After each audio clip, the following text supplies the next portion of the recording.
All right. You guys tend to like these kind of lessons where it's just solve. Get x by itself. Do something to both sides and get x all alone. So that's what tonight mostly is. Find an x and then solve for it. So here's an example. Okay, so solve. You're just going to use the unit circle and the inverse unit circle that we've been doing. All right, so solve CSCX equals -1. CSCX equals -1. All right, what would you do to get the x by itself? Okay, the inverse of what? Okay, so x equals CSC inverse of -1, which there's no button on your calculator. You can't type that in. You have to know it on your unit circle. What is inverse CSC connected to? Sine, okay? So I can just as easily replace CSC with sine as long as I remember to flip the number that's inside. Well, in this case, when you flip -1, take the reciprocal, you still have -1. So where is it happening on the unit circle where sine as an inverse, as a y coordinate? So the answer is going to have a pi on it. I just need to know how much pi. Okay, he said 3/2. Your same problem is happening before. Okay, 3/2. You're thinking right. Okay, you're at the right place on the unit circle down here on the bottom. But 3 pi over 2 takes you through quadrant 3. So we just have to think differently about that. We can't answer it as 3 pi over 2. We need to answer it as -1/2 pi so that we don't take ourselves through quadrant 3 at all. So you can only use 1 and 2 for quadrant? Well, I'm using 4. I'm staying in 4. I'm never leaving 4. I'm going from 0 into quadrant 4. I'm not going into quadrant 3 at all. Okay, you can't even pass through quadrant 3. Okay, find a way to get there. All right, so let's try another one.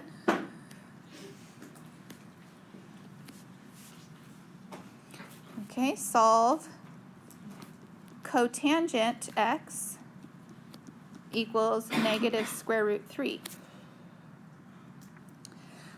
Well, we're going to do the same thing. We want to get x by itself. So x alone would be using the inverse cotangent of -rad3. And the inverse cotangent is connected to what other inverse? Tan. So if I switch to tan, but what do I have to do to the inside parentheses if I switch from cotangent inverse to tan inverse? I have to flip it. Now the negative still stays kind of out in front. It doesn't flip to the denominator. So it's -1/rad3. And this is what we were talking about working backwards. Yes. Okay, this is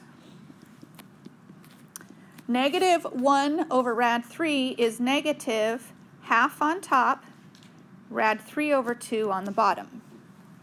Okay, 1/2 on top and -rad3/2 on the bottom. So this is the order telling us that you have to look for the following coordinates. You got to look for the x coordinate to be rad3/2 and the y coordinate to be 1/2. What fraction pi family are these happening at? Those are the 6's. So it's one of our 6's. Also, one of them has to be negative. So it's either that one negative or it's this one negative.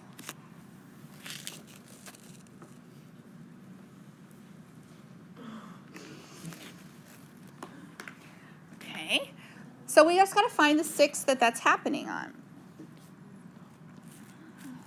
It's either this one or that one.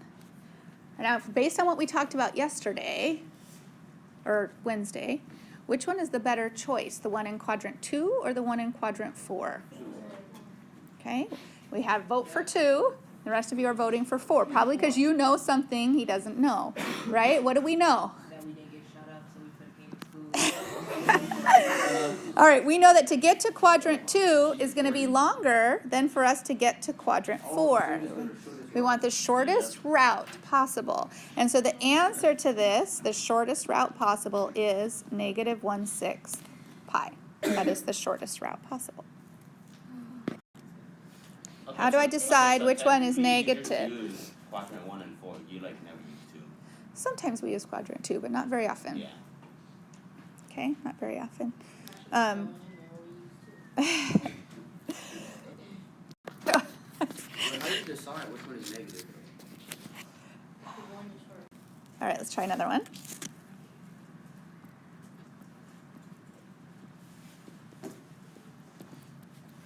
All right, solve 2 cos x plus 1 equals 0. All right, what do you do to both sides? We're trying to get x by itself. You subtract.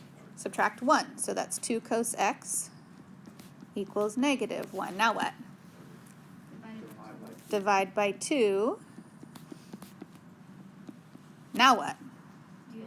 Inverse. Okay.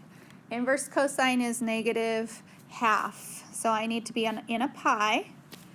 I need to be something where the x coordinate has a value of negative half, and it's the shortest way that I can get there, and it's not in quadrant 3. Okay. It is in quadrant 2.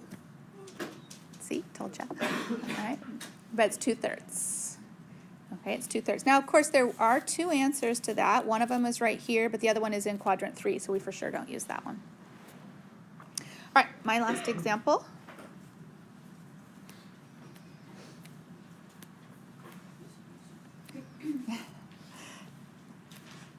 All right, solve CSC x minus, oops, rad 2. So get x alone. What do I do to both sides? Add rad 2. So CSC of x is equal to rad 2. Get x alone. I'm going to use the inverse. CSC inverse rad 2. CSC inverse is connected to what other inverse? Okay, so switch it to sine inverse. But if you switch the outside to sine inverse, what do you have to do to the inside? Flip it to what? Okay, now we just got done with me reviewing with you, so this would be like an extra credit type problem. What is 1 over rad 2 the same as? Okay, it is the same as rad 2 over 2. And we should know where the inverse sine achieves a value of rad 2 over 2 on our unit circle. What pi family member does that happen at? 1/4. That would be the answer.